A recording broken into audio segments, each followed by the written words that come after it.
Isto que teñen as miñas costas é moito máis que unhas bonitas vistas. É un concello que foi medrando cos anos e cunha historia que merece ser contada. Nos vindeiros minutos imos facer un percorrido pola vida empresarial de Vedra, a súa historia recente e os seus protagonistas. Acompáñennos.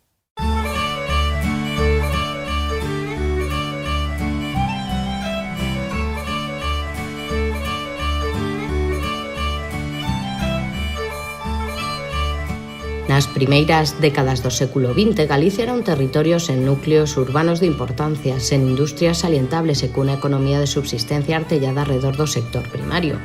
En comarcas naturais como as do Ulla, que pertenece a Vedra, as familias debían complementar varias actividades para garantir a súa supervivencia. Levaban a cabo entón unha explotación intensiva da escasa terra da que dispoñían dedicando ao cultivo. A gandeiría era outra fonte de ingresos, alimento e forza de traballo. Tamén se aproveitaban os recursos forestais, as árbores frutais, a caza e a pesca. En definitiva, nada do que puidera proporcionar o territorio se desprezaba. A finais do 1800, Galicia vivía basicamente do autoconsumo. Éramos a última comunidade de renta per cápita de España, precisamente por ese autoconsumo, que non salíamos de aí, nos pagábamos os tributos aos fidalgos e pagábamos en especie. En paralelo a esa dedicación agrogandeira, existían varios artesáns cuxas producións satisfacían aquelas necesidades básicas da poboación, distintas das alimentarias: canteiros, carpinteiros, costureiras, zoqueiros, cereiros, que tamén vivían en parte dos recursos que lles proporcionaba o traballo na terra ao igual que o resto dos seus veciños. Apenas unhas dúcias de residentes de Vedra eran funcionarios, profesionais liberais ou comerciantes. Modernizamos un pouquiño o sistema e deixamos de pagar tributos aos fidalgos para empezar a pagarlos ao Estado, e o Estado non entendía de cobrar tributos en especie. Entonces, a xente necesita monetizar eses excedentes que anteriormente entregaba e empeza a haber un pouquinho máis de comercio.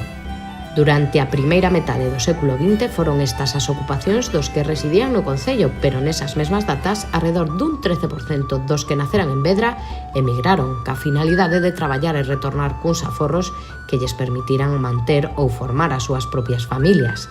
As remesas de diñeiro que moitos deles lles enviaban, mentres non voltaban, convertéronse na principal fonte de recursos das mesmas.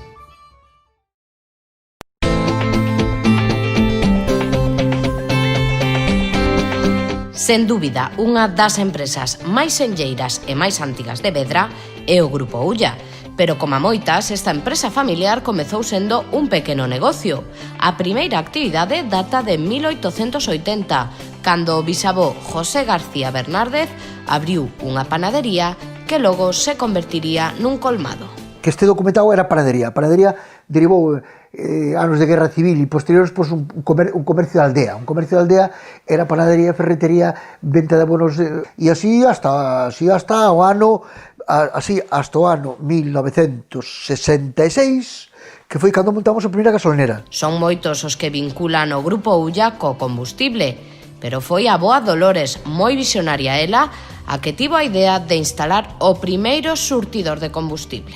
A única comunicación das horas de Santiago era a Ponte Vella, a Ponte da Ulla, e a parte do que había feira, e depois foi cando se montou un surtidor ali. O tema de montar o surtidor aí foi por eso, porque era un punto estratégico de paso. O grupo, tal e como coñecemos agora, comezou a formarse a mediados dos 90, cando se constituíron as distintas sociedades: Puente Ulla, Rodoil, Ulla Oil, o Forno da Ulla, Transoil Ulla, Super Ulla, Ulla Cargo e o Cruceiro da Ulla. Sí, normalmente nós fundamos Puente SL, é dicir, meus pais estaban jubilados e constituímos a primeira sociedade que foi Puente SL. Era unha consecuencia lógica dos momentos que se vivían e de que, bueno, de alguma maneira, de intentar que todos os irmãos participáramos un pouco no que era a familia, no que era o negocio da familia. Agora a empresa traballa sectores tan dispares como panadería, supermercado, estacións de servicios, en transporte de mercancías perigosas e mesmo un albergue para peregrinos. Foi este último negocio en incorporarse ao pequeno imperio do Grupo Ulla e foi por casualidade. Surge porque tiñamos o inmueble, pero o inmueble comprámoslo por outra casualidade da vida. Nos fan unha oferta que era realmente interesante. Entón eu reunín a meus irmãos e a meus pais e lles comentei, mira, temos esta opción, nos ofrecen, temos a opción de comprar isto en estas condicións. E todo o mundo opinou, e pareceu interesante, menos miña nai, que estuvo calada. Entón eu me di conta que non decía nada e dixe, mamá, tú que opinas? E me dice, con chicas ou sin chicas? E dixen eu, sin chicas, entonces sí. No Grupo Ulla teñen claros os seus orixes e por iso queren devolverlle a Vedra todo o que o pobo lles deu. E para mostrar un botón, xa que esta empresa ten empregadas a case 100 de persoas, a maioría da súa contorna. Que devolves a sociedade o que a sociedade che dá?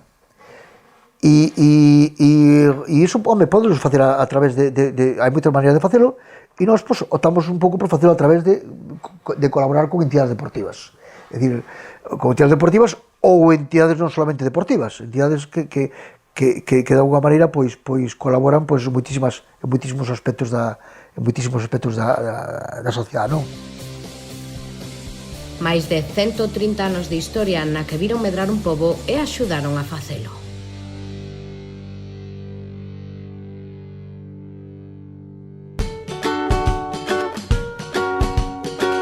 Se falamos dun negocio polifacético, diverso e múltiple, ese é Centro Comercial García e García. Esta empresa centenaria de San Miguel de San Antón ten todo o que calqueira pode necesitar. Nos seus 103 anos de vida, a firma familiar arrancou da man do bisavó do actual responsable, José García, que colleu as rendas do negocio en 1999. O relevo collino, pois, justamente cando fixemos aquí esta nave que trasladamos o negocio, pois foi a última ampliación e trasladouse para aquí e foi no 1999. Pero o camiño andado ata entón foi longo. O negocio arrancou cunha pequena tenda na que se vendían telas, ferrábanse cabalos e mesmo che poñían un viño. Empezaron pouquiño a pouco, meu abuelo era ferrador, despois empezaron a montar unha taberniña, despois da taberniña empezaron a meter outros marinos, despois outros marinos tal, despois chegou a un punto que tamén se dedicaban a ir ás feiras cos carros das vacas, levar as telas, e levaban, telas para vender aos sueltas, e máis para... despois levaban bandiles, levaban batas, e levaban todo eso. Ca xubilación do vello, os García seguiron adiante, medrando pouco a pouco, ata que a vida deulles un deses agasallos que nunca esperas. Houve un punto de inflexión que foi que tocara o cupón na taberna, e entonces, eso foi no 1998, en febreiro do 98 tocou o cupón, e entre eles, a moita xente, pero entre eles a nós tamén nos tocara. Agora, Centro Comercial García e García segue a ser o lugar de referencia en Vedra para topar calqueira tipo de produto. Segundo explica o seu actual responsable José, a empresa pivota en 3 principais negocios. O noso negocio hoxe por hoxe vertébrase en 3 partes, o sea, o que é o supermercado en sí, que é onde temos a ferretería, a alimentación, o bazar, mercería e tal, na rama de abonos e fitosanitarios. O material de construcción sempre estuvo aí, foise mellorando, o sector está como está, pero 4 xeracións que conseguiron converter o seu negocio nunha das empresas máis importantes de Vedra.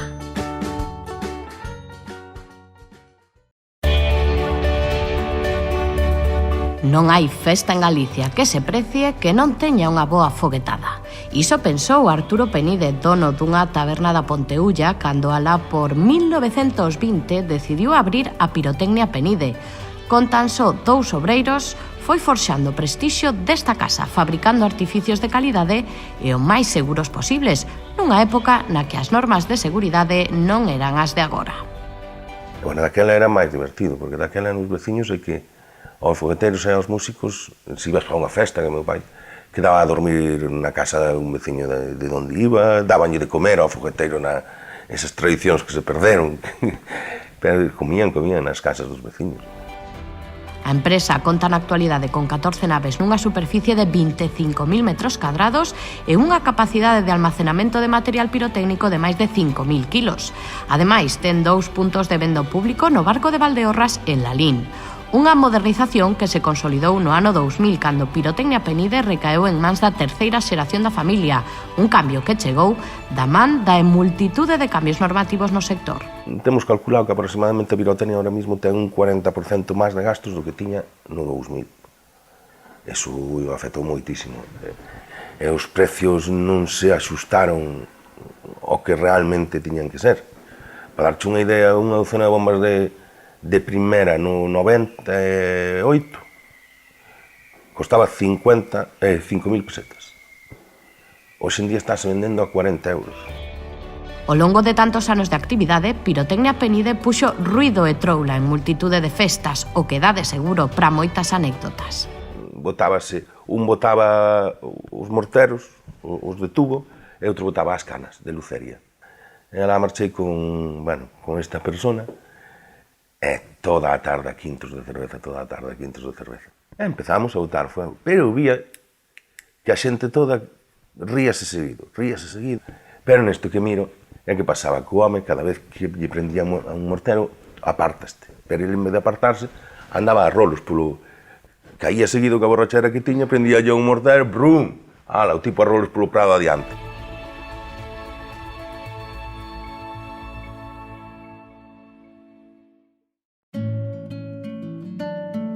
O Pazo de Santa Cruz de Ribatulla, tamén coñecido como Granxa de Ortigueira, data do século XVI, cando o canónigo da Catedral Compostela Juan Ibáñez de Mondragón adquiriu as propiedades coñecidas daquela como a Torre e o Casar de Ortigueira. As súas singularidades son moitas, pero se algo destaca deste lugar tan imponente son as súas camelias. Foi o último dos donos, o xeneral Armada, quen quixo que esta flor destacara por riba das demais. E o certo é que esta plantación xunto co resto dos xardíns son dos lugares máis visitados polos turistas foráneos. Unha longa tradición de dedicación e cariño ao mundo vexetal. E máis, segue a ser o máximo referente no xénero das camelias en España. De feito, no 2001, a propiedade foi declarada Monumento Nacional. Contan os xardíns con outros exemplares centenarios como un fieito ben fermoso. Cabe salientar outras xoias que alberga o seu interior, como a Fonte de la Coca, situada fronte ao edificio principal e que foi construída no taller de Diego de Romai, un lugar histórico e con gran encanto que paga a pena coñecer. Pois por incrible que pareza, foi na posguerra cando se iniciou o despegue do tecido empresarial de Vedra. Foron moitos os negocios familiares que se convertiron pouco a pouco en empresas consolidadas. As políticas intervencionistas dos primeiros gobernos de Franco, acuciados pola necesidade de reconstruir o país e superar o aislamento internacional, tamén se notaron na Ulla. Introducíronse entón novos cultivos destinados a fornecer de materia prima á industria nacional como da mazán para sidra, entre outros. Ademais, reanudouse a construción de grandes infraestructuras como a da estrada que une Santiago con Ourense e, sobre todo, a da liña férrea Zamora, inaugurada en 1959. Foron obras que empregaron a centos de traballadores da contorna. Na nosa zona, temos o claro exemplo do Gundián, que se empezou a construir sobre o 1945 e foi un evento bastante relevante. A parte do traballo directo, a man de obra da zona que foi a traballar aí, tamén tiñamos a economía ligada, porque esa xente había que dar de comer, esa xente había que dar de beber, e o aloxamento. Na década de 1960, a do desarrollismo, a agricultura modernízase. Os propietarios de vacún especializábanse en producir leite e cuchos para a industria cárnica. Apareceron as granxas de polos, de porcos ou de coellos, e as terras destinadas a pastos e forraxes gañáronlle moitas hectáreas, tanto os montes como a outros cultivos de horta. Se a comercialización dos produtos agrogandeiros lle engadimos a oportunidade de negocio que representou o incremento do tránsito polas principais estradas que atravesaban o concello, podemos explicar o inusitado florecemento durante estas décadas de novas empresas provedoras de bens de consumo industrial ou doméstico, do sector do transporte, do da alimentación ou da hostelería, sobre todo a beira deses grandes eixos viarios. A partir do 1960 é cando se empeza cos planes de estabilización e se fomenta un pouquiño a creación de empresas. Creamos supermercados, empezanse tamén empresas a funcionar empresas de transportes para comunicar máis directamente con Santiago e ca Estrada. Os camións e furgonetas de Pollos Ribadulla forman parte da paisaxe da comarca de Santiago. A empresa fundouse na posguerra na época dos guateques e os melenudos nos anos 60 na parroquia de Santa Cruz de Ribadulla. Adícanse logo dende hai máis de 50 anos a produción artesanal de polo 100% galego.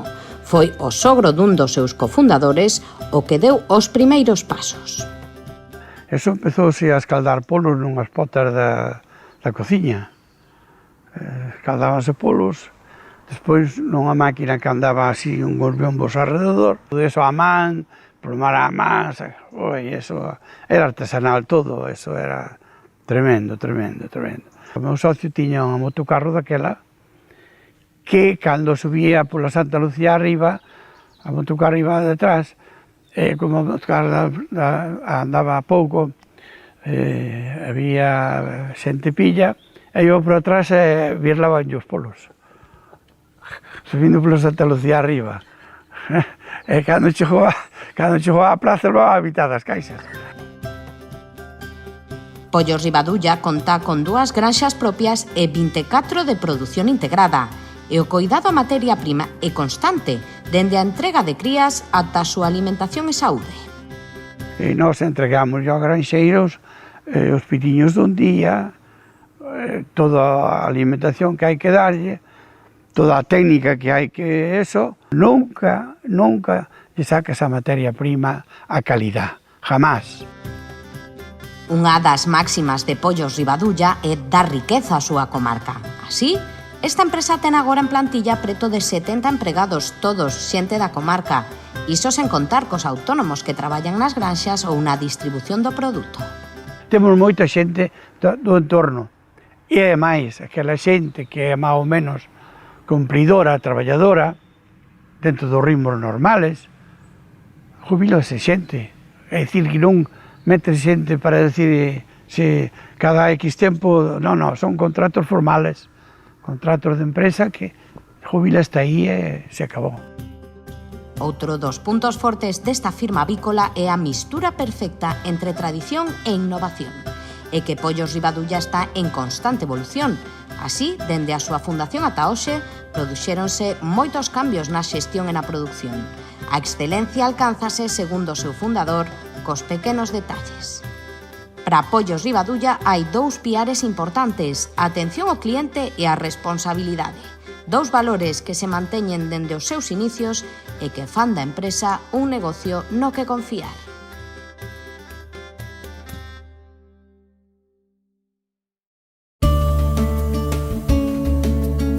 Non hai romaría en Galicia na que non haxa unha ración de polvo, algo que xa ocorría lá polo 1948 cando arrancou a andaina de pulpería e congelados Veloso. O negocio deu comezo de mans dos pais do actual dono Manolo Veloso, que xa andaba entre as potas e as mesas con tan só 5 anos. Eu con 5 anos ou 6 xa servía nas mesas e máis xa cobraba.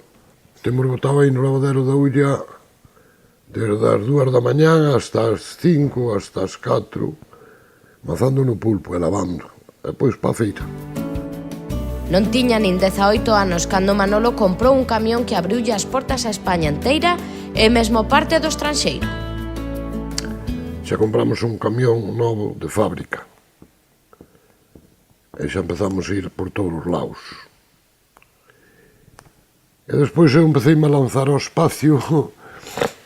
Empecé a ir a facer comidas a Bilbao, a Vitoria, a Madrid, a Málaga. Fun a Portugal a facer comidas, fun a Brasil, fun a Argentina. Así, Manolo Veloso continuou traballando e facendo crecer o negocio familiar. Poucos serán os galegos e non galegos que non tiñan probado o polvo desta familia. A comida máis multitudinaria que fixen de unha sentada sola En un día foron 14.000 plazas. A elaboración do polvo a feira ten mudado moito nestes anos. Daquela había que mazar o pulpo e secalo con papel de estrada e que, claro, aínda non existían os conxelados. E se che sobraba, chegabas á casa e estendíalo nunhas estacas, colgábalo para que se secara. E depois por riba do saco metíaslle uns papeles de estraza grises que había gordos e pousabas aí e pois o pulpo colocado. E ao que poñías unha remesa del, outro saco, papel de estraza, outro saco e papel de estraza, para que non lle entrara a humedade. Precisamente nos conxelados está outro dos negocios principais desta empresa. Desde finais do século pasado, Manolo Veloso ten á venda todo tipo de produtos como pizzas, marisco e polvo, claro. Todo produtos, como adoitan ter neste negocio, de primeira calidade.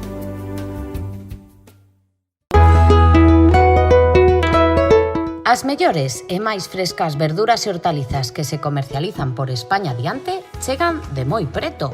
Viuda de Parada e J. Albela SL é unha das empresas máis importantes do sector. A firma foi creada hai máis de medio século, nos anos 60, por Gerardo Parada, pero a morte chegoulle de maneira tempera aos 40 anos, polo que a empresa quedou en mans da súa viúva Clara e o seu afillado Javier. En primeiro empezou a vender radiolas e ir á plaza, e despois comprou unha furgoneta de segunda man e empezou a recoller fruta por aquí, empezou a ir á plaza. E no verano non pisaba a cama, el tomábase no sofá, daba unha cabezada, non había móviles, tiña un teléfono pois cerca do sofá, estabanlle chamando como os mercados son de noite. Depois fixemos nós unha sociedade e pois luxando moitísimo porque eu tiña que querer dúas nenas pequenas, como non nacer aínda, e xa te podes imaginar, eu tampouco non entendía moito deste negocio. Situada en San Cristóbal de Merín, Viuda de Parada e J. Albela SL foi medrando a base de esforzo ata crear 3 marcas propias: Pimer Padrón, Biparal e Casa Parada. Todo produto que comercializan chega de pequenas explotacións de Vedra e comarca. Empezouse por aquí, pero bueno, agora son uns concellos tamén limítrofes, a mellor nun radio de 50 km pois pisamos moitas casas. A xudía verde segue a ser un dos produtos estrela de Viuda de Parada e J. Albela SL. Un acerto por parte do seu fundador Gerardo, que se adiantou o que logo foi case unha moda desta verdura. Cando ele vivía xa se botaban moitísimas, pero a partir de que falleceu, a xente foi se animando máis, e bueno, houve anos de moitísima xudía. Pero o mercado de Viuda de Parada e J. Albela SL continuou medrando, aumentando a oferta de verduras a vender, produtos que se lle dixeran a Gerardo que se ían comercializar ben en Madrid, de seguro que non o creería. A berza, aquí temos o concepto ese de que a berza pois non as comen as persoas, pero a berza sí que se come, e de feito eu creo que si se teñen comido fai anos, cando anos polo que teño oído, botábase ao caldo.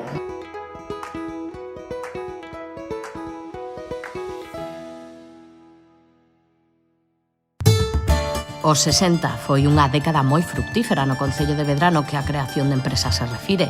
Foi precisamente en 1963 cando Manuel Martínez e o seu socio Casimiro Rosende comezaban o xerme do que agora é Ferretería El Sol.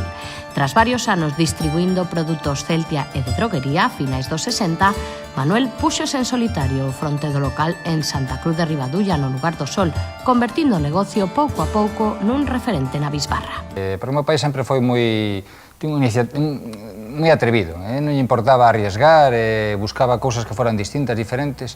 Naquela non había tuberías de polietileno, as cañerías eran de PVC ou de ferro ou de plomo ou de que foran. E daquela era unha novedad, aquí no rural, xa te podes imaginar, era unha novedad brutal.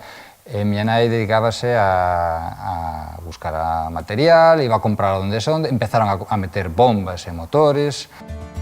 Foi unha década despois, en 1976, cando a Ferretería El Sol pasa a súa ubicación actual no lugar de Galegos. O cambio foi para mellor, porque permitiu á familia Martínez ampliar o negocio incorporando novos produtos como materiais de construción. A empresa seguiu medrando e gañando clientes e no 2001 Ferretería El Sol recaeu en mans do fillo, que nunca abandonou o camiño iniciado polos seus pais.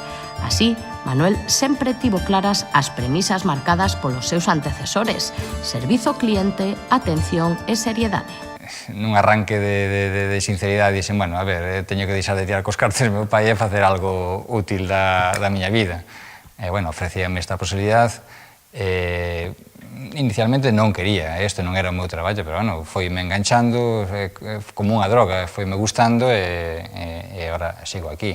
El, unha das cousas que si me inculcou, procurou que foron dos meus pilares, o servicio ao cliente, a atención e a seriedade. Manuel recoñece que o mercado ten mudado moito nos últimos anos nun sector no que as grandes cadenas cómense os pequenos comerciantes. Non en tanto, asegura, a cousa está cambiando e a xente nova volve buscar o que xa toparon os seus avós na Ferretería El Sol: bo servizo e confianza. Son optimista nese aspecto. Se ti traballas, dedicas horas, tes un bo material e eres honesto, todo eso que ti intentas dar ao cliente, eso retorna. E que os novos tempos non teñen que estar reñidos ca tradición das cousas ben feitas. Xa o din eles mesmos na súa web, cando a reputación é a mellor das garantías.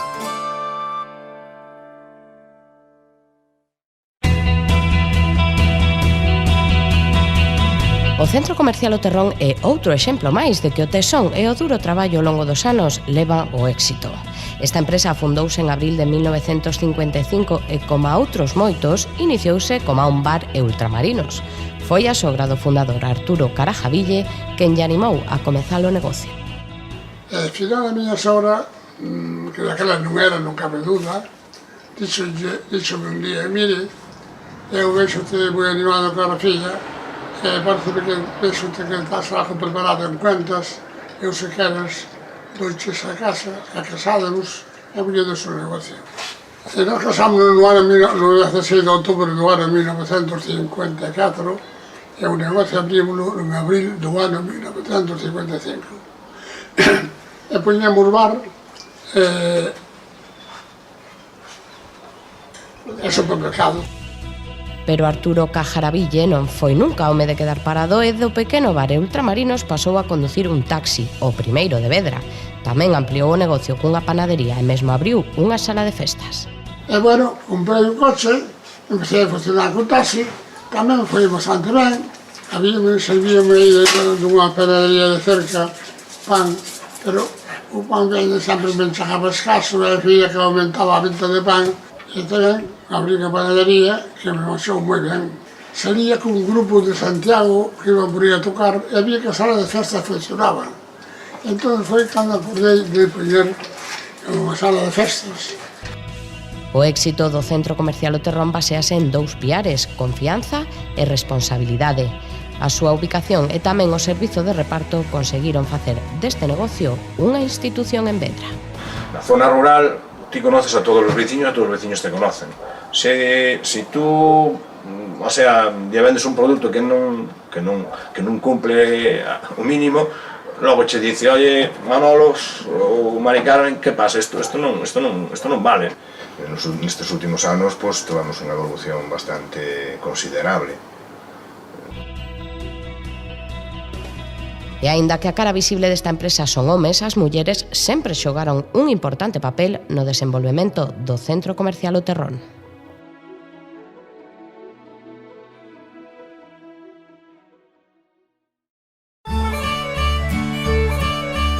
Seguimos na posguerra no ano 65, tempo no que arrancou Explotación Porcina Cutrín. E de seguro que moitos non saben que en San Fins de Sales críanse os mellores leitóns de España. E non o dicimos nós, o día medalla de ouro do certame por dor que veñen de recoller o ano pasado. Pero para chegar a criar os mellores porquiños de España houbo un longo camiño por diante. Explotación Porcina Cutrín está rexentada pola terceira xeración dunha familia que comezou nun aserradeiro e que viron nos porcos un futuro para a familia. Entre todos, pois, atendíase a fábrica, mas atendíase o que é aquí a granxa isto. Despois tamén fixemos tamén establo de vacas, tiñamos 25 vacas. Cando falleceu miña nai, houve que tomar unha decisión. Con todo non se podía seguir porque non das atendido todo. Ou vacas ou cerdos. E aínda que poida parecer un traballo duro, a terceira xeración dos Cutrín, o seu actual responsable Manuel, sempre tivo claro que ese ia ser o seu oficio. Criei-me nese ambiente, pero xa a mí me gustaba. Gustaba o campo, isto non o cambio por nada, olvídate. Non o cambio por nada. Se me din cambio de negocio, entón prefiero jubilarme, se me deixen. Explotación Porcina Cutrín traballa 3 ámbitos na vida dos porcos: a cubrición, os partos e o destete. E aínda que unha parte relativamente curta da vida dos cochos, no tempo que pasan nestas naves, viven a corpo de rei, tanto as nais como aos leitóns. O proceso é intentar darlle ao animal pois, a mellor vida que se pode ter hasta que eles marchen para o zobadeiro. Xa con 18, 20 kilos e 2 meses de vida. Explotación Porcina Cutrín conta a día de hoxe con preto de 450 porcas que crían milleiros de leitóns e agardan revalidar o título de ouro. O seu bo facer e o mimo co que tratan o produto de seguro ten recompensa.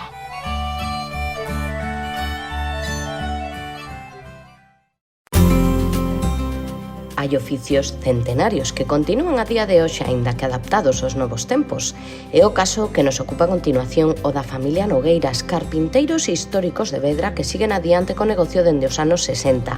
Algo antes, alá polo 56, o pai da familia, Pepe Nogueiras, comezaba a aprender o oficio.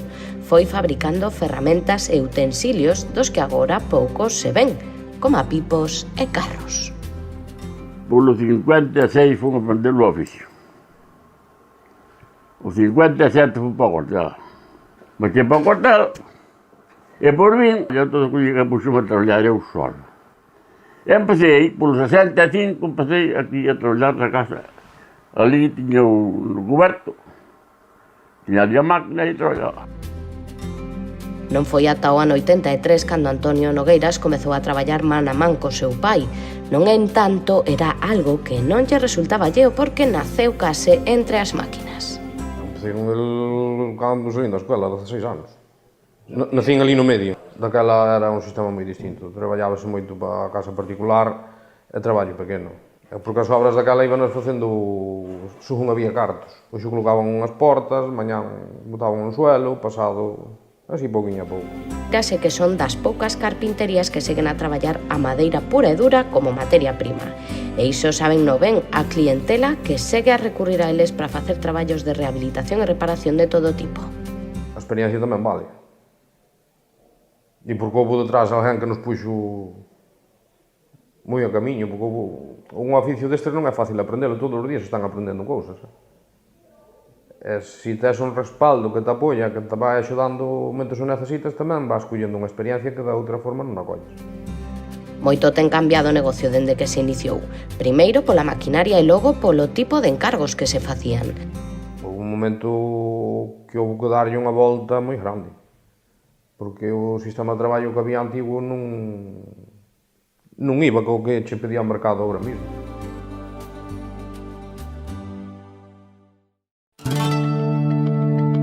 En San Pedro de Vilanova naceu Autocares Mougán alá polo ano 1963. Unha época na que se fixo necesario un servizo de transporte para os veciños que ían ca súa mercancía prazada a Bastos de Santiago.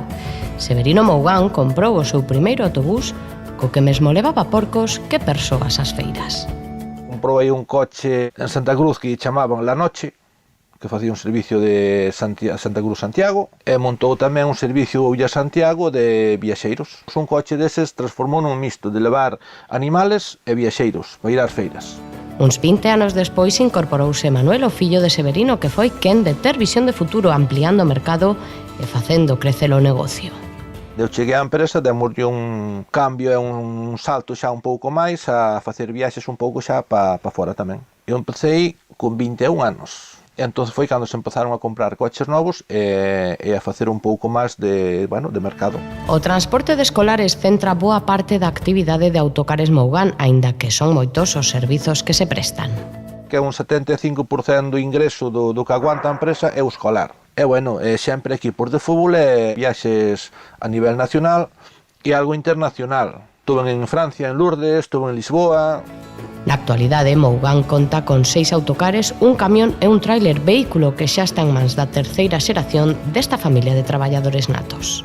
Ele está ahora mismo, anda con autobuses, o base que empezou co camión, está a facer ahora en diciembre 3 anos, que incorporamos un tráiler á empresa. Manuel Mougán ten claro que o seu é un traballo que tenche que gustar e ter sempre a premisa que lle ensinou seu pai, cumprir co cliente. Primeiro, o de todo tenche que gustar. Se é un traballo que dache moito traballo que a máquina canta, non lle dan o valor. Entón, ti, se che gusta o no que estás facendo e tal, non é porque seas xa jefe e tal, dixo, non, porque seas jefe tens que ser o mismo con un obrero, traballar e cumprir que xente o mismo.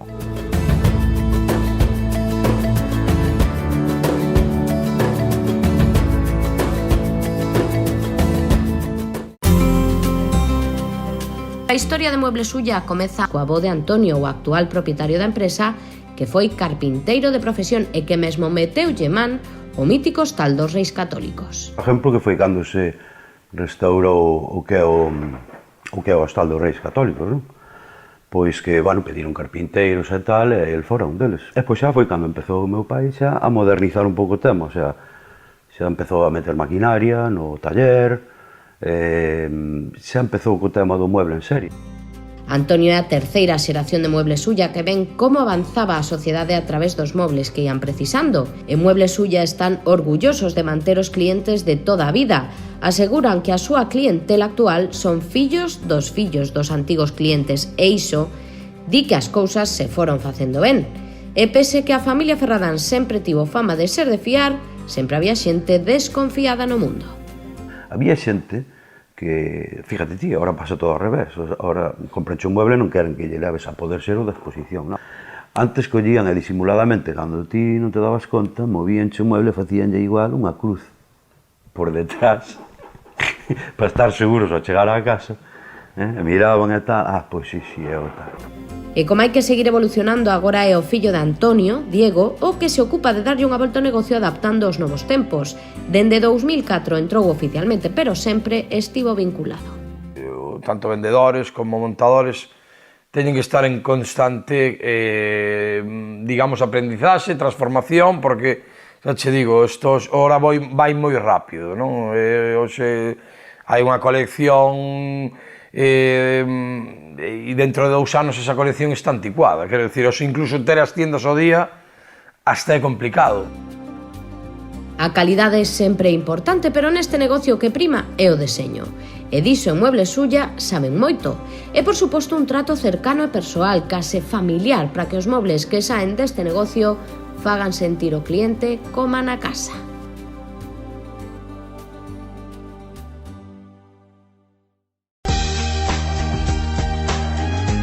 Alá polo 1955 nacía a Pulpería Guerra.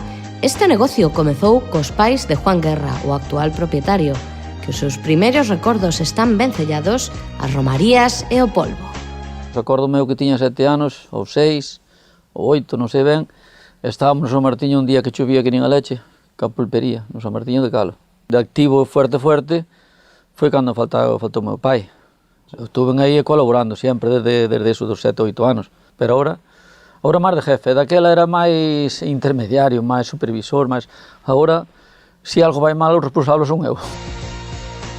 Juan Guerra pode presumir de ter bo produto e na súa gran maioría galego.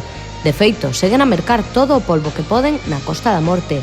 Pero o negocio de Juan Guerra non se centra só no polvo, aínda que sexa o prato estrela de calqueira romería. Churrasco e carne ao caldeiro forman parte do menú dende hai anos. Empezou meu pai co churrasco, xa ainda meu pai andaba ao frente. Fixo unha especie de forno, 4 latas de ferro, 4 chapas, a esta altura, co frente aberto. Al final era un queixón co frente aberto, é unha chiminea. Ali lle metí o churrasco. Bueno, aquilo era unha coña, porque como eran as primeiras veces prendía lume por todos lados. Fomos ver como facían a carne ao caldeiro, para nós facela tamén. Entonces, desde entonces, pois, poñemos a carne ao caldeiro, porque ademais é fácil facela. Non dá moito traballo e a xente lle encanta e bien. Pero os tempos van cambiando e a demanda tamén. Juan Guerra, que tamén leva tempo no negocio dos catering para calqueira tipo de celebración. Sí, catering hai comidas, hai o que se queira. Pasa que nós o catering só o deixamos para os momentos que temos libres. Chegamos a facer 1.500 personas, sí, aí pola zona de Arteixo. Se de algo está orgulloso Juan Guerra é de que os seus empregados traballan contentos e o máis importante, os seus clientes repiten. Iso será entón que máis de 60 anos despois están a facer as cousas ben.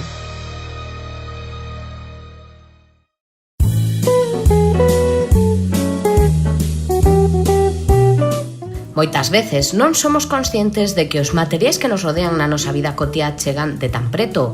É o caso do seixo, un mineral que usamos nas nosas casas e que se extrae aquí moi pretiño, na mina Serrabal. Este negocio naceu en 1968, cando 3 empresarios galegos descubriron un xacemento de seixo que se atopa en San Pedro de Vilanova. O nome da empresa ven precisamente dos seus apelidos, Señarís, Rama e Balboa. Mina Serrabal é unha das principais minas do mundo en calidade e cantidade das súas reservas, onde se atopa un seixo de gran pureza. Pero como se consigue un tan rico mineral? Pois mediante perforación e boadura, unha explotación longitudinal a ceo aberto.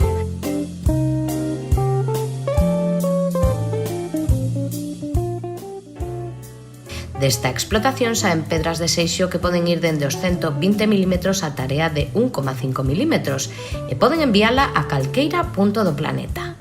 Non en tanto, o destino maioritario da produción de seixo son as fábricas galegas que a empresa ten en Sabón, Cee e Dumbría.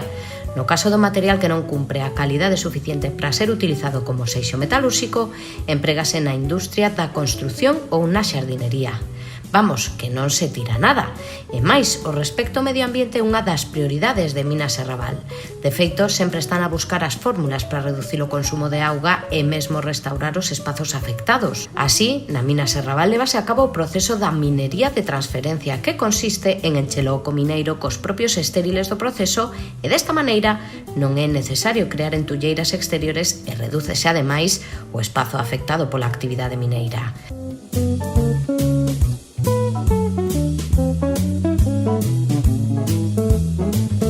Outro dos puntos fortes desta empresa é a creación de emprego local e que Serrabal dá traballo directo a 85 persoas, creando empregos indirectos a máis dun 100 de persoas máis. E o grande é que o 90% dos traballadores son de Vedra e a comarca. Todo ca premisa que lles fixo grandes, a excelencia como filosofía de traballo. Todo o esforzo de Serrabal vai co obxectivo de ofrecer a máxima calidade tanto nos procesos como no produto.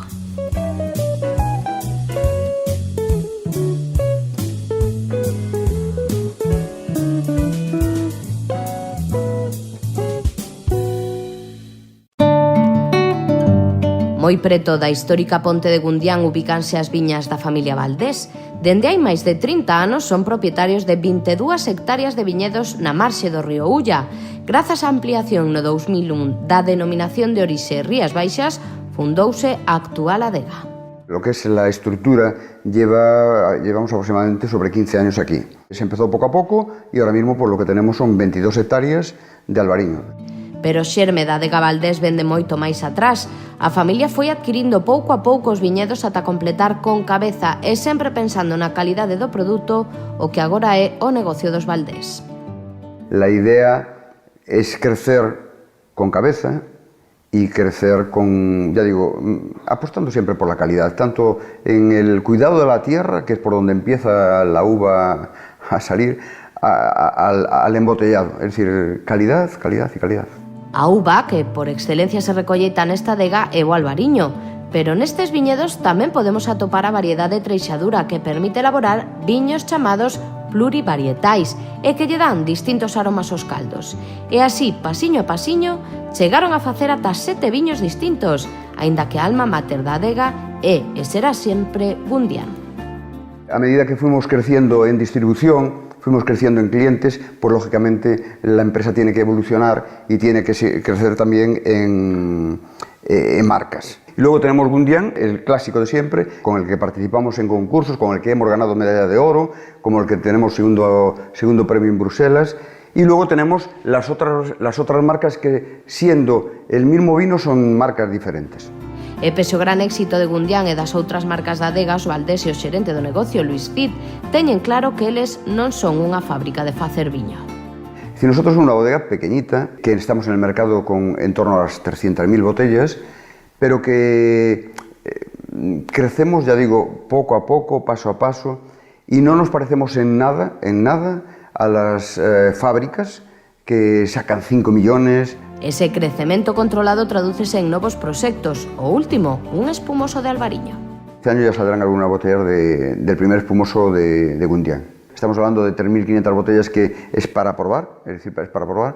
Luego ese experimento que yo estoy convencido que saldrá bien, pues crecerá para el año que viene y seguirá creciendo poco a poco. Luis Cid teno claro, en Adegas Valdés fan un dos mellores albariños do mundo, así que brindemos.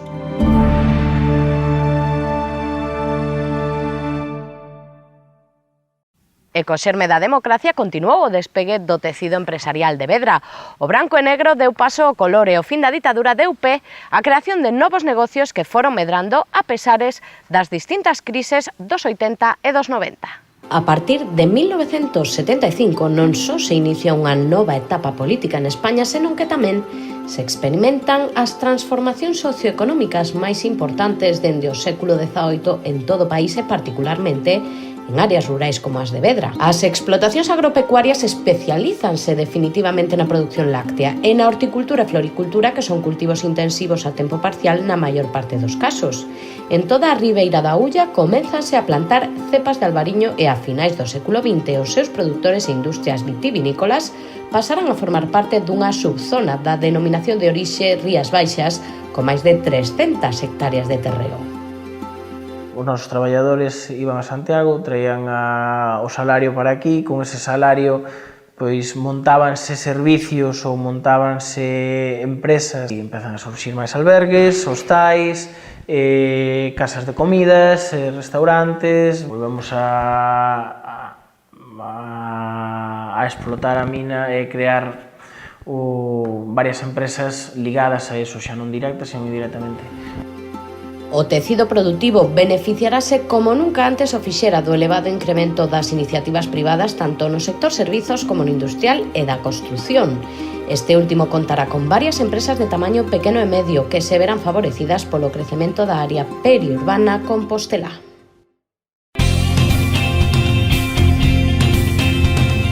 Ca chegada da democracia e o crecemento económico, os fogares e negocios de Vedra víanse con novas necesidades. Iso deberon pensar na gestoría máis Suárez hai 32 anos, cando, tras regresar de Suiza, montouse o xerme do que logo sería esta empresa familiar.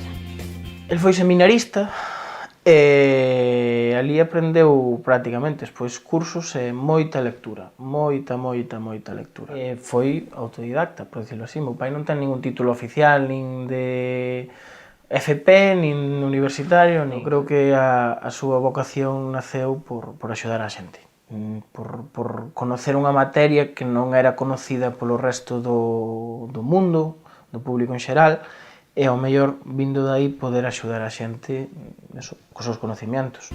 Outra das pezas clave desta empresa foi Javier, man dereita do fundador, e que segue xunto co equipo dando pasos adiante. Eu diría que a línea sucesoria do negocio foi meu pai, o creador, e agora vai facer 20 anos que se incorporou con nós Javier. Javier é unha persona de Campo Rapado, que entrou aquí con 20 e tantos anos. Hai xente que considera que a oficina de Javier, considera ou pensa ou tal, e non lles falta razón. É unha persona difícil de atopar dentro do mundo laboral porque polas responsabilidades que el mismo asume. Uniu moito a meu pai a necesidade ou o querer poder axudar a xente. O Grupo Mais Suárez adícase dende entón a prestar servizos de asesoría fiscal, laboral e contable para particulares e pequenas e medianas empresas. O crecemento do negocio foi paulatino nestes máis de 30 anos, dando o empurrón definitivo co cambio de século. Poderíase decir que o boom, o crecemento máximo, foi simultáneo tanto da casa familiar como da oficina. Poderíase decir que prácticamente un 80% dos clientes son daqui da comarca, Vedra, Teo, Queixón, Santiago, pero de sempre houve xa clientes por Coruña, por Ourense, algún fora de Galicia. O segredo do éxito deste negocio é simple: tratar con mimo os seus clientes e asumir os problemas deles como propios.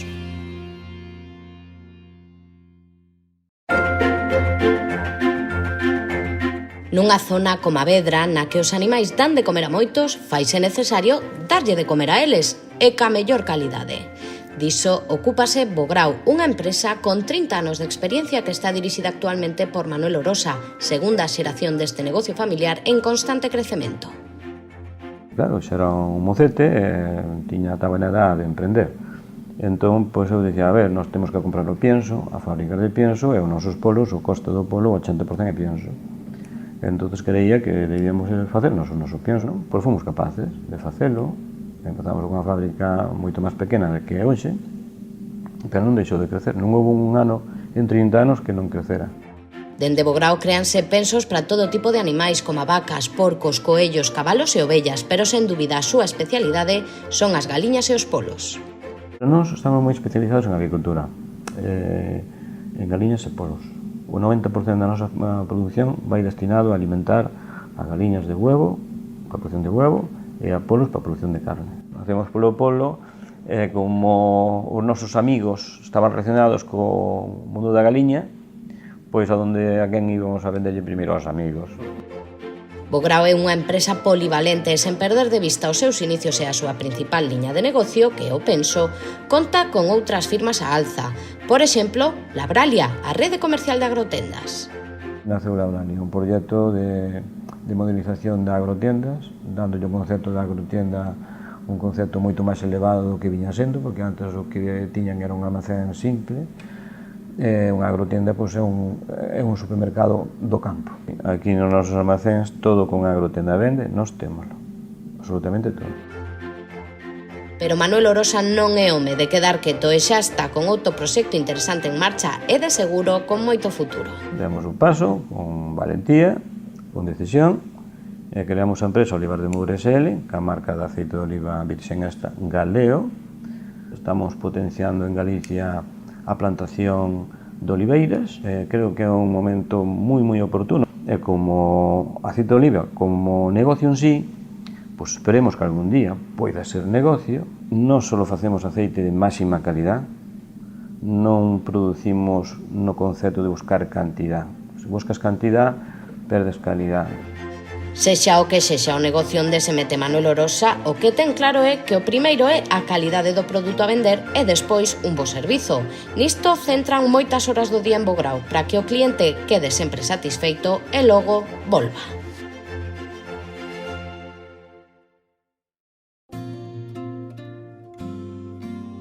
Camiño dos 30 anos, o Pazo de Vistalegre foi o primeiro pazo galego en adicarse a eventos e restauración. E ten unha historia ben curiosa que contar. O gran complexo está dirixido dende 1989 pola familia Luna Castro. O pai, a cochadas da nai, comprou o que para Mari Carmen era unha auténtica ruína. Casi un año sin saber que tenía tal, venía aquí, lo veía y yo decía, qué desastre, ¿cómo está esto? Estaba lloviendo por los cuadros, todo roto, todo caído. Y decías, no, pero mira, podemos poner es para poner un geriátrico, y yo decía, no, yo no quiero saber nada de esto, no, pero ¿cuál fue mi sorpresa? Que al año me entero que lo compró. Este negocio familiar foi unha aposta forte desta familia que levaba anos adicada á hostelería. Sen dúbida, a familia Luna Castro non esquecerá nunca o evento máis grande celebrado na súa propiedade, unha cea de gala de máis de 3.000 persoas. Tuvimos tres camiones congelados o frigoríficos ahí en el jardín para tener el marisco. y ya estaba, y tuvimos para el lubricante piscinas dentro de los camiones para tenerlos vivos. O promotor e alma mater deste negocio faleceu no 2001, unha circunstancia dorosa, pero que fixo as irmás dar un paso adiante para porse á fronte do negocio, sempre co bo asesoramento da súa nai Mari Carmen Castro. Tú imagina, nosotros no teníamos ni idea de hablar con los novios, de contratar, de nada, de hablar de los menús, o sea, todo esto nos ayudó mi madre, y ahí, de hecho, al principio, incluso con los proveedores, bueno, que ella siempre el tema de los proveedores lo llevó ella, pero a lo mejor el tema de los proveedores, si venía a hablar algún proveedor, pedíamos, ya venía ella como diciendo, aquí no están solas, ¿eh? Aínda que a competencia se incrementou moito no que respecta aos eventos en Pazos, Vista Alegre segue a ser un referente non só en Vedra, senón tamén en toda Galicia. O segredo, tratar o seu evento como se fora o único e facer dese día o máis feliz da súa vida.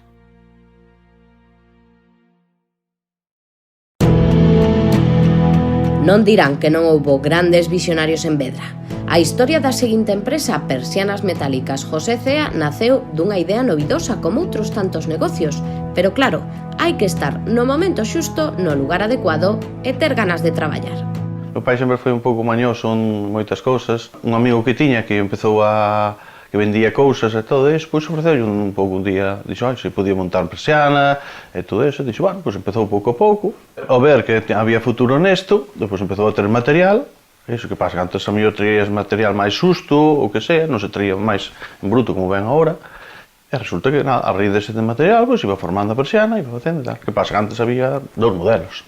E claro, dun pai emprendedor ten que sair un fillo cas mesmas ganas. José Cea mamou dende pequeno o negocio familiar o que se incorporou tan pronto puido.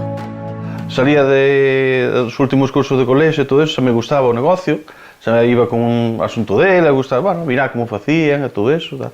Era unha cosa que me gustou desde o principio. Con 40 anos de experiencia, este negocio familiar agora en mans da segunda xeración dos CEA non deixou de traballar en todo o que ten que ver cas persianas, portas seccionables, colocación de pechaduras e portas de seguridade. Unha empresa que foi adaptándose aos tempos e as necesidades da súa clientela. Tal é a seriedade e calidade do traballo que acadou a declaración CE, un certificado que supón usar sempre materiais de máxima calidade e que dean a maior seguridade. Unha circunstancia que lles foi abrindo camiño no estranxeiro e mesmo lles fixo cruzar o Atlántico. O ámbito noso principal é Galicia, exactamente. Esporádicamente hai traballos que se faz para fora, pero máis ben son para instalacións nosas. Nos exportamos despois tamén, sobre todo para o norte de África, e despois para Panamá. José Cea ten claro que para manexar ben un negocio hai que estar día a día nel. E tamén que o principal é deixar satisfeitos os seus clientes cun traballo serio e cun produto fiable.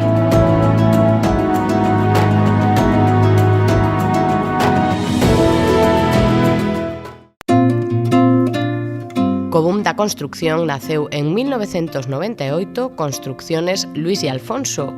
Este último tan só tiña 28 anos cando decidiu traballar pola súa conta despois de andar nas estadas dende os 15 anos. O primeiro día a carregar ladrillos me sangraban os dedos, eran mingurrillas, pero daquela con 15 anos estaba un saco de 150 kilos ao lombo. Pero tras facerse autónomo pensou que o mellor sería ir da man dun compañeiro. O deu facerme autónomo xordeu de que uns daquela conocidos meus que estaban facendo unha casiña para eles e me ofreceron ir a revestir a casa os sábados. Preguntei a eles se en vez de ir os sábados lle podía facer eso durante a semana. E a raíz dai empecé a indagar un pouquiño máis por aí e, bueno, xente que me tocaba un pouco a familia quería facer pequenas chapuzas nas súas vivendas e tal e xa, pois, cadra o meu momento de poñerme, de arriesgarme e falei con Luis Parada, que era o meu compañeiro. Pero unha vez que eu comentei, a minha sorpresa é que o día seguinte, pois xa veu inmediatamente tamén e me dou unha resposta afirmativa.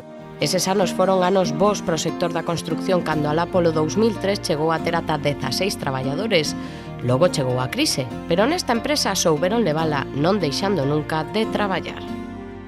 Foron aparecendo cousas, hasta chegar a ter 16 obreros, e subcontratar traballos e estar desbordados por todos lados. Gracias a Dios nunca tuvamos que parar ningún día. Sí, rebaixando personal. Traballadores incansables, Construcciones Luis y Alfonso foi facéndose un oco no sector, respectando sempre os seus traballadores. Creo que os obreros que tomamos nós e que temos, dame a sensación de que para eles somos uns jefes distintos aos que eles poderon ter en outras empresas. Porque para min sí que son obreros e sí que eu lle teño que decir o que teño que facer e leválos a un sitio, a outro e tal, ordenar certas cousas, pero a vez casi os tratamos como compañeiros máis. Alfonso teno claro, as súas fortalezas residen na responsabilidade e na confianza.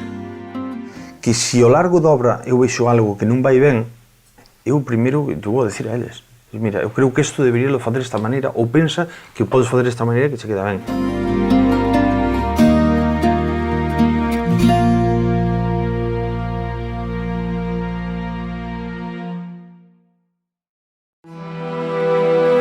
Jardinería Manuel Baluja Fromico S.L. é moito máis cun negocio adicado á xardinería e que, ademais, o nome pode levar a equívocos. Flores, miñacos e coellos. Fromico é o resultado dun tándem perfecto formado polo matrimonio de Manolo e Carmiña. Cada un no seu foron pouco a pouco abríndose camiño ata formar esta empresa que conta con dúas liñas de negocio. Por unha banda, a xardinería. Eu estudiara para xardineiro. Eu estudiara para metal, tornero, fresador, pero non había hecho algo deso, pois primeiro xa tuve un pozo de barreno por Andalucía, por aí, todo o que acaba a jardinería, mantenimentos, cuidados, non facelos novos, carificados, podas, abonados, un pouco de todo.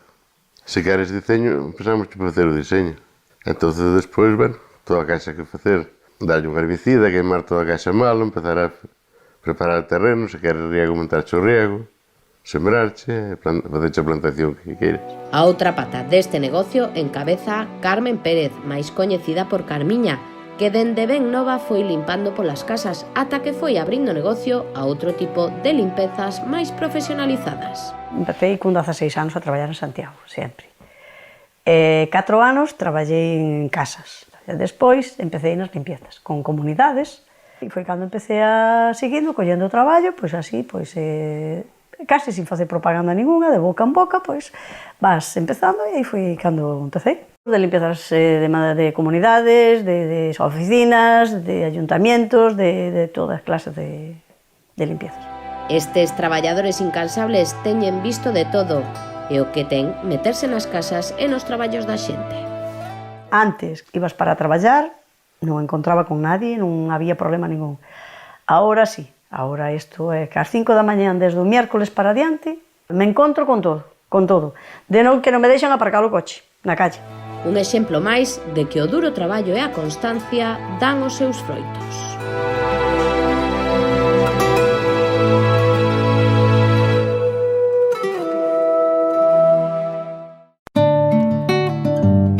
Poucas celebracións en torno a unha mesa rematan sen un bo licor, e aínda que os galegos en xeral e os vedrenses en particular sempre fomos moi de telos destilados caseiros, cada vez son máis os fogares que deixan esta práctica para os que coñecen de verdade a súa elaboración.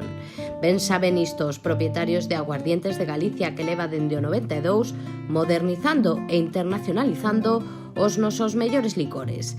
Da man dunha empresa internacional catalana, esta firma nacida e asentada en Vedra segue a apostar pola materia prima local para elaborar os seus produtos.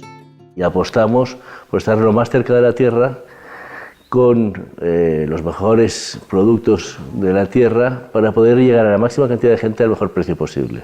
O licor de ervas ou de café, as pingas de aguardente na sobremesa son un clásico nos destilados galegos, pero Aguardientes de Galicia soubo dar un paso máis, poñendo de moda unha xinebra 100% galega. Les apoyamos en todos los sentidos y realmente se acierta con un producto por una presentación, un packaging, un producto innovador, apoyado mucho por Nordés, porque una parte muy importante de lo que estamos embotellando y realizando aquí es Nordés. Nordés tiene un crecimiento de los últimos años de 2 dígitos. Estamos ya sobre unas 600.000 botellas de 0,70 en el mercado. Se quiere llegar el año que viene igual a casi al 1.000.000 de botellas. José Martí, xerente de Aguardientes de Galicia, ten claro que os beneficios que ofrece esta empresa hai que reinvestilos. Deste xeito, afirma, medra e xerando riqueza ademais na zona. La idea de Barden en Aguardientes es que todo lo que genera de beneficios reinvertirlo en la propia empresa. Los empleados de la destilería, la mayoría son de aquí de Vedra. Desde luego todas las inversiones que realizamos en general pues es con ingeniería de aquí, con empresas locales.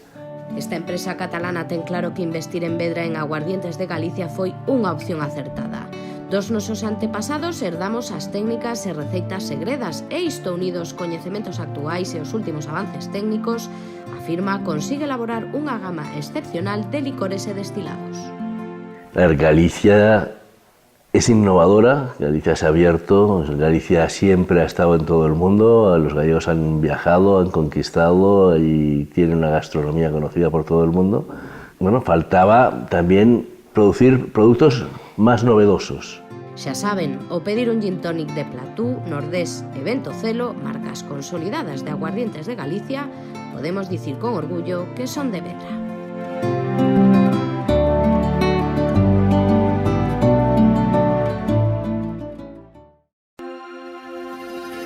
Carmen Iglesias, coñecida por Maica, converteu a súa casa familiar neste establecemento de turismo rural chamado Pazo Cibrán. Pero é que o nome non lles leva engano, o Pazo non é tal.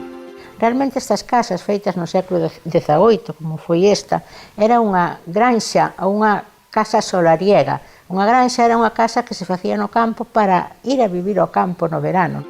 Aclarada pois a diferencia, coñecemos a historia desta casa do século XVIII. Aunque era unha casa que se fixo un esforzo moi grande en poñer en valor a agricultura. De feito, esta casa está rebaixado todo o terreo que a circunda. Esta casa está enterrada. Está enterrada porque foi feita o que se quería era pôr en valor o viño da ulla e facer unha bodega. Foi aló polos anos 80 cando dende a Xunta quíxose promocionar o turismo rural.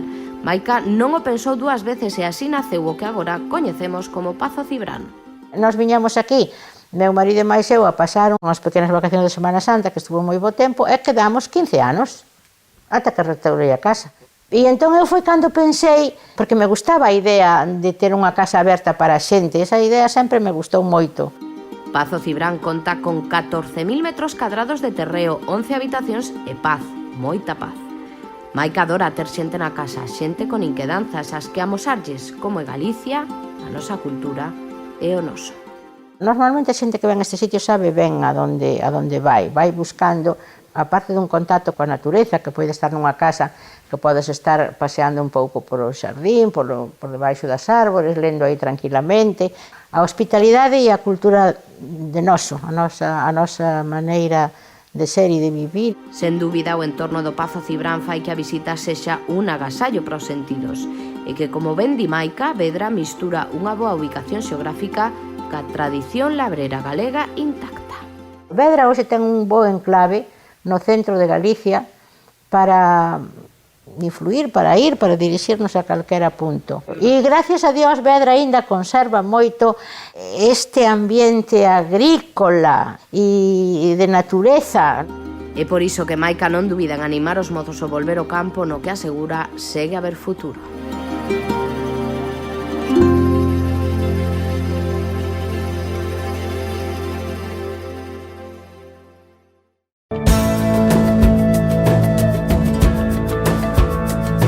Ao rematar o século XX, a poboación de Vedra rondaba os 5.000 habitantes e os maiores de 65 anos superaban os de 20, pero a renda per cápita e todos os indicadores que miden o desenvolvemento humano permiten concluir que os habitantes deste concello desfrutaban dun benestar equiparable aos das rexións máis prósperas do mundo. As primeiras décadas do século XXI trouxeron cambios tan importantes como da substitución da peseta polo euro. Por outro lado, o avance da globalización e das tecnoloxías da información e a comunicación xeneran moita incertidume en cada recuncho do planeta, especialmente naqueles tecnolóxicamente menos innovadores. Non cabe dúbida de que estamos xa inmersos nunha nova xeira que obrigará a todos os sectores a realizar cambios vertixinosos nun escenario pouco predecible para adaptarse ás novas pautas de consumo e produción, a única maneira de evitar que este territorio e a súa poboación deixen de figurar entre os máis desenvolvidos.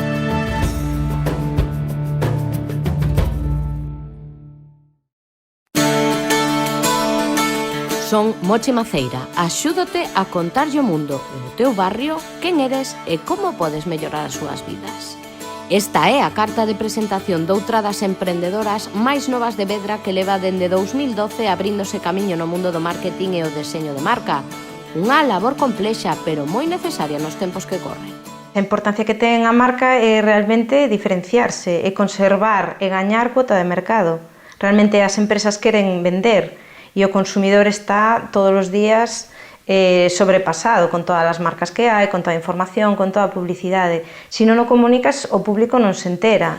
Mochi arrancou a súa vida laboral precisamente nunha empresa do Concello onde creceu moito profesionalmente e onde descubriu a súa verdadeira vocación.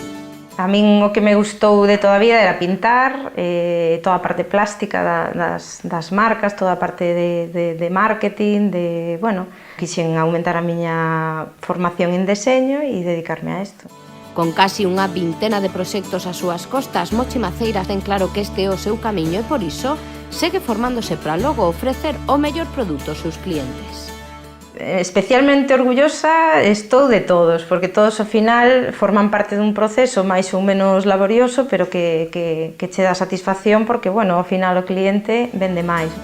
A Mochi Maceira gustalle axudar as empresas do seu contorno, aínda que recoñece que precisamente no rural hai moito traballo por facer no que ten que ver no deseño de marca, no marketing e no mundo online.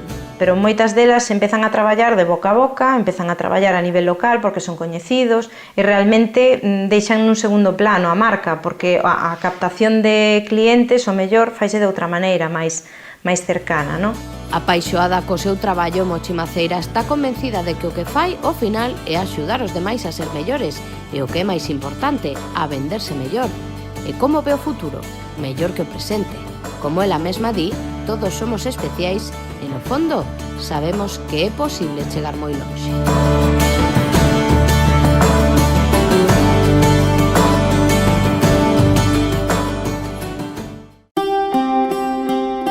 E como se des que máis estiveramos falando en Vedra, tamén se fan cuiños de xeo. E non pensen que da barra dun bar non poden sair boas ideas que logo acaben sendo empresas de éxito como esta.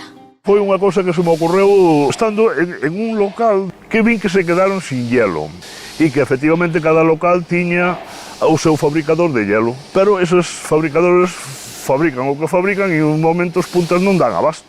E entonces a xente quedábase sin hielo e tiñan problemas e tal. E a mí ocorreuse unha idea de decir, coño, pois aquí pode haber un nicho. Manolo Albela, propietario de Xeos da Ulla, recoñece que lle resultou doado abrir o mercado no 2003 e que era un produto moi demandado. Nesta firma souberon ofrecer un xeo de calidade lonxe dos cubiños que daquela se fabricaban nos propios establecementos. O mercado naquele momento foi fácil de abrir. Inventamos un sistema de traballo, empezamos a abrir a facer clientes, a facer unhas rutas e unha distribución como outro tipo de mercancía calquera. Eu fui a enseñalo a 4 conocidos que como eu non conocía o terreno, dixen, oye, vamos a ver, voume meter a isto vale, non vale, que che parece, tal. Dixeme, coño, pero isto é o que nos fai falta. Xeos da Ulla produce cubiños transparentes, feitos con auga de manancial e purificada para que non lle dea olor nen sabor o xeo. Logo, distribúennos por Galicia adiante e mesmo no estranxeiro. Estuvemos vendendo hasta o mes de febreiro para Holanda e para Alemania. Para o ano que ven volvemos a exportar. Para que se fagan unha idea do nivel de produción de Xeos da Ulla, estamos a falar de 180.000 kilos de xeo, que se di cedo. E agora mesmo estamos fabricando 9.000 kilos diarios. Temos aí unhas cámaras que almacenamos sobre 180.000 kilos, van se enchendo durante o inverno e no brao dedicámonos a repartilos.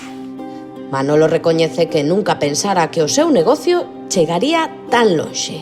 E o bo é que hai futuro, xa que a segunda xeración da familia Albela xa está cóbado co fundador para seguir medrando e poñéndolle xeo a toda copa que se precie.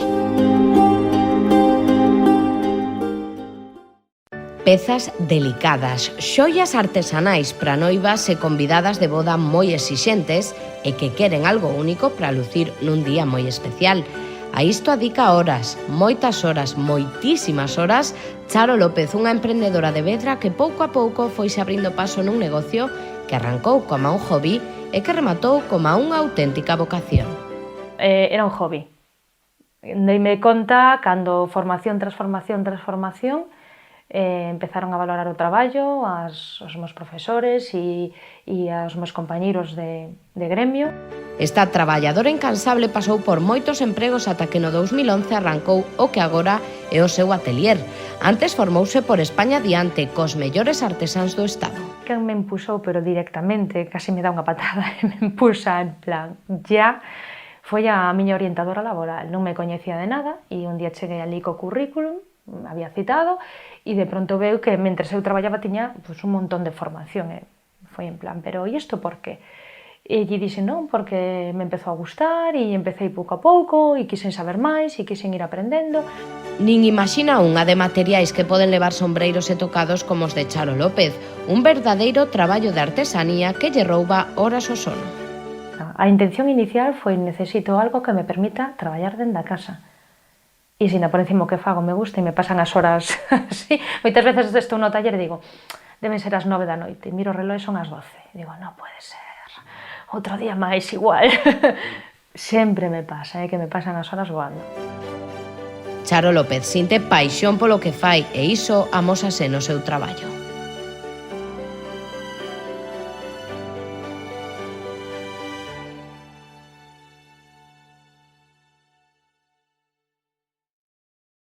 Este é só un exemplo dos homes e mulleres, traballadores, loitadores e tenaces que viven en Vedra. De seguro que en 50 anos poderemos contar a historia doutros tantos vedrenses que sacaron adiante os seus proxectos vitais e empresariais, sempre mirando cara ao seu pobo.